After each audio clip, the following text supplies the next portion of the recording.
Ann Kaplan from Mom Me, your mama resource from conception to college, and I'm here this week with my hubby. This is Mike, for anyone who doesn't know him. He's my secret background supporting fur baby. So when most people in Denver talk about fur babies, they're talking about their dogs, but I'm talking about my husband. Well, thank you. Did you know that I call you my fur baby? Now you know that. I did not know that. The reason why Mike's here with me today, you guys, is because the theme for this week is relationships, and specifically what I want to talk to you guys about is a theme that people think is super lame, but I'm telling you it saves lives, it saves marriages. Date night, okay? And if you're one of my clients, you probably have already gotten homework assignments from me about date night. What's so funny? What is that? What? What's date night? Date night doesn't have to be at night. Wait, you're interrupting. Sorry. You're Go ahead. stealing my thunder. This is a Mythbusters video, you guys. My bad. So, Tuesdays, my Mythbusters day. We are busting some myths about date night. And the most specific myth that I want to bust for you about date night is that it has to be at night. Okay, because we're parents, we have to be creative, okay? Like, what did we do today for our date night? Boy, we went shopping at the grocery store. That's right, we went shopping together. We dealt with our landlord. We dealt with our landlord together. Our former But what landlord. did we do after we dealt with our landlord? Well, let's talk about what we did before we went Okay, well, shopping. we did some private stuff. But also... we stopped and got coffee before we went into the grocery store. Yeah. But my point is, we took advantage of a time in our day when we didn't have our kids with us. We didn't have to engineer anything. We didn't have to get a babysitter or anything like that. So, myth number one, date night has to be at night. It definitely does not have to be at night. Mm-hmm. And I would say that the other myth that I get a lot from my clients is I can't go on date night because I don't have childcare, I can't afford childcare, I can't afford to go on a date. So myths for you guys about date night is it has to be expensive. That's not true. And that you need to get a babysitter, you need to have a traditional childcare situation. That's not true at all, you guys. There's a million ways to skin the childcare cat.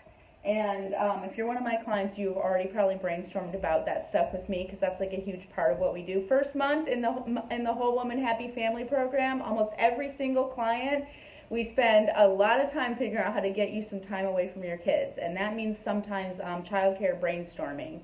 So those are kind of the logistical myths. But what would you say? I thought you came up with a good myth when we were brainstorming. Well, let's just talk about that for a second. I think that when you have kids, though, and why this is a myth, is that your kids will distract you from actually paying attention to one another. Right. What are your thoughts on that? Well, I think that it's important on your date night to not have your kids with you. Even if your date night's not at night, even if your date night is while your kids are in the house, but it's after they've gone to bed or whatever. Mm-hmm. So a lot of times for my clients, their homework might be that they have to have 2 date nights out of the house each month and 2 date nights that are really more like staycation-y date nights. But either way, that you're with your partner and you're not with your kids, because that is it's not necessarily even that your kids distract you from attention to your partner, but that it completely changes the energy, dynamic. The version of yourself that's present, and all of that stuff. And you need to be having some time in your life where you can show up as the you that's not a parent. Mm-hmm. That person is in there somewhere, you guys. We need to find that person. So I think that's really important. But I thought the myth that you brought up that I thought was really good was date night has to end in sex. It's nice when it does. Mike votes yes, but typical guy would you say today our date night thing started with sex? Okay, yes, but let's say it didn't. Let's say we didn't have time to do that, and we just decided we had to do our stuff together. The value of that time that we spent together, I don't think would have been lessened. No, and I agree with Dan.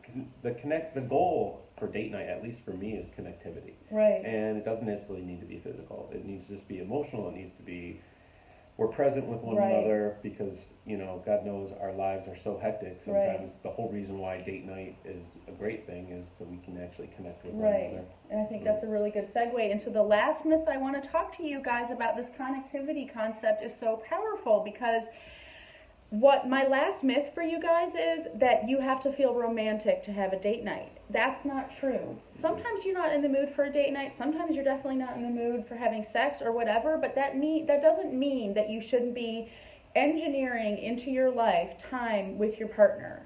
because that time with your partner is what's going to keep the romance stuff going. Maybe not constantly, but it's going to keep it as an underlying theme that's going to come up for you again. So don't think like I'm just not super jazzed about my partner like right now. So I want to finish this broadcast with a story about me and Mike about, was that 3 years ago? Yeah, don't do what we did. Don't do what we did. We went out for Mike's, what was that year, like 44th birthday or something? No, 40. Well, it doesn't whatever. We went out for Mike's birthday, and we were in a really, really dark place in our relationship. Like, I really think the reason why we went out was because if we didn't do anything for his birthday, we would have both just felt like huge losers. So we're like, okay, it's your birthday, I guess we're going out. And during that conversation, two things. First of all, we realized that we went out, we used to go out all the time. We go out all the time now, but we realized that even though we were going out all the time without our kids, we never went out just the two of us. It was always with friends. And we sat there and looked at each other and realized that we hadn't been on a date, just the two of us, in like 11 years. 10 years. 10 years, you guys. Even though we felt like, you know, we had been together all this time, we socialized all the time, we got breaks from our kids all the time, we were never spending time one-on-one with each other, and the truth is we were not in a good place. So that was the other thing. We spent his entire birthday dinner date talking about getting a divorce. That's how great things were with us. So don't do that, you guys. Then that is the Mythbusters that I want to give to you guys. Is like, who cares? We weren't feeling romantic. If we had probably kept up with having a date night going on there, it's not like, oh, we never would have gotten into a dark place or had any troubles, but you don't get to such a dark place when you're regularly checking in with each other. So I hope that those concepts are helpful for you in inspiring you to like think about like, when's the last time you have one-on-one time with your partner? That needs to be a regular part of your life. So I want you guys to think about how you can make that happen, and if you need tips on how to make that happen, tune in all week long, because we are going to be talking about how to and how to get it done, and date night hacks and all of that stuff. And tomorrow, Wednesday, is my baby mama day, and I'm going to be talking to all of you pregnant and postpartum mamas about why date night is important for you now, even if you don't have kids yet, okay? Also, there's one other thing from that story. Not a great time on a birthday to talk about you know what? If you're thinking about having a divorce, it's elephant in the room. You've got to talk about it. It doesn't matter whose birthday it is. Yes. All right, you guys, I love you so much. I hope this topic is helpful for you guys. And if you're in my program, you know that you've got some date night homework coming up for you. And I hope this week's going to help you get it done. Love you guys so much. I'll talk to you guys tomorrow. Bye.